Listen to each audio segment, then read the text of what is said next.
Yan guys, pauwi na from work. So dadaan lang ako ng market, may bibilhin lang.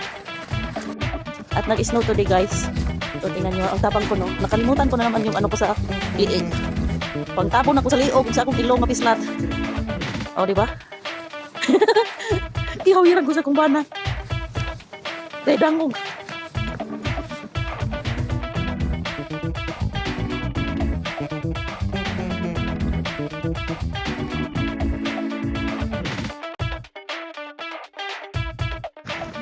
Tingnan nyo yung hangin guys, kita pa. Grabe, kakusog.